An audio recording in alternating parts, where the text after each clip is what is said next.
Teran, análise política na tela, vai. Entendendo a notícia, com Cláudio Teran. Amigos e amigas do Sertão Central Cearense, Elistênio, ouvintes, seguidores do Sistema Maior de Comunicação. Como pode haver cidades que só tem um candidato a prefeito? Pois é, são 214 cidades nessa condição. Essas cidades, todas elas, são pequenas.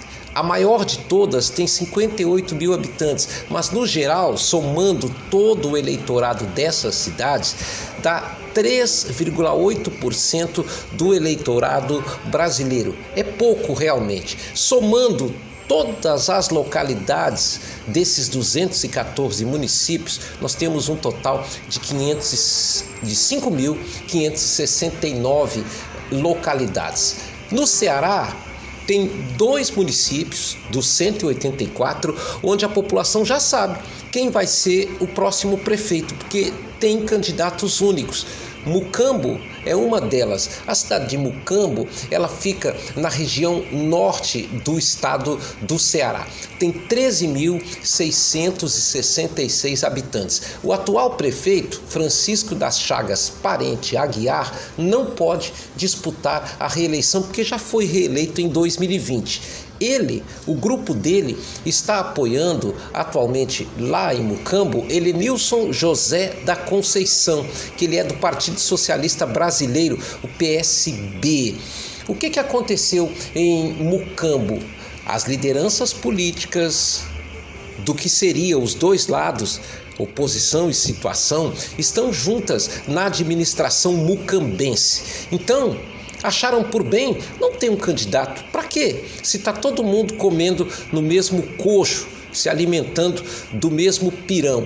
Então, a oposição enfraquecida prefere continuar onde está, ou seja, na máquina pública da atual gestão, e vai apoiar o candidato dessa gestão. Portanto, lá em Mucambo, basta um voto, apenas um.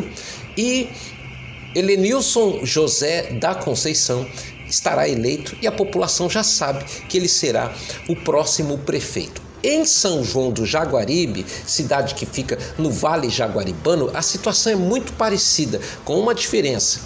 Raimundo César Moraes Maia é do Partido Social Democrático PSD.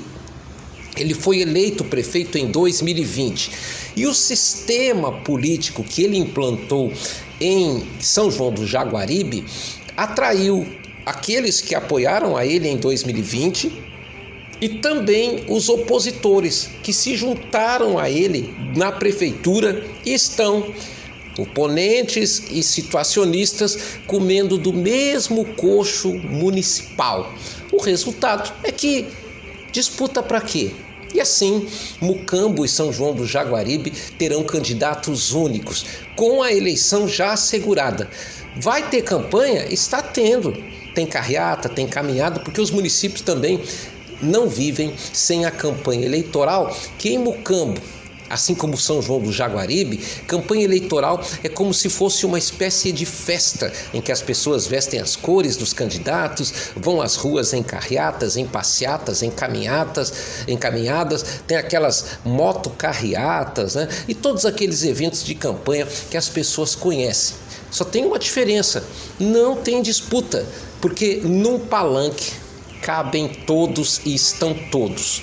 Esse tipo de situação geralmente acontece por conta dos acertos políticos locais.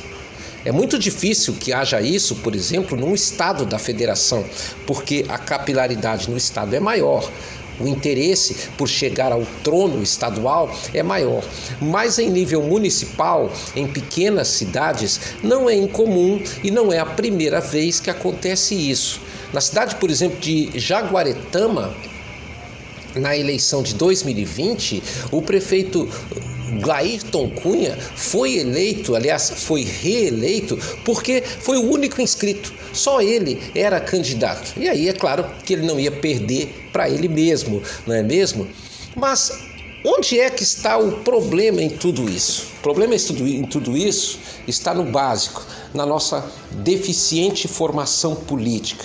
Nós somos todos, de uma certa forma, patrimonialistas, dependentes das vantagens e das benesses de quem está no poder. Há municípios que têm 2 candidatos, mas com oposição enfraquecida. Não vou citar exemplos aqui para não cometer injustiças, mas nós temos municípios aqui em que, por exemplo, nas eleições de 2016, o prefeito foi eleito, depois, em 2020, reeleito. Esse longevo tempo no poder deu a alguns políticos locais um fortalecimento da liderança e de tal maneira que, do outro lado, a oposição, sem cofre, sem máquina, sem caneta, sem empregos para distribuir, se enfraqueceu. E se enfraqueceu tanto que tem cidades do Ceará em que nós teremos 2 candidaturas, ou seja, a da oposição para enfrentar o situacionista que está no poder, na máquina, que é candidato à reeleição ou que está lançando algum candidato do apoio dele, e no profissionalismo em que vivemos na política, essa oposição nessas cidades está lançando candidatos tipo assim, só para constar mesmo, para não acabar de vez, porque no final das contas ela não terá condições de derrotar o poderio político daquele que está no poder e visa fazer o seu sucessor. Esse sistema político brasileiro que nós vivemos, ele é carcomido, ele é antiquado, ele é cartorial e ele está vencido há muito tempo. Mas a classe política não quer mudar isso. O que a classe política gosta mesmo, primeiro, é de anistia, para que os erros que eles cometeram no passado sejam perdoados. E aí as falcatruas feitas vão acabar sendo feitas de novo. Sabe o que está havendo de empenho lá no Congresso agora? Para tirar o poder da lei da ficha limpa, aquela cujos condenados ficam 8 anos proibidos de proximidade com os cofres públicos. E como ficam as falcatruas cometidas? Era ideal que o político tivesse a consciência de não cometer o erro para não cair nas malhas da ficha limpa. Mas nós somos politicamente tão antiquados, tão vencidos, tão atrasados, que o político brasileiro, ao invés de andar na linha, ele prefere usar seu poder feudal no Congresso Nacional para mudar a lei, para continuar cometendo falcatruas e depois ser anistiado ou perdoado. Como é que vai para frente assim, dessa maneira? Observem, as senhoras e os senhores, nas cidades que têm candidatura única, elas são a cara do status quo da política nacional. Cláudio Teran, para o Sistema Maior de Comunicação.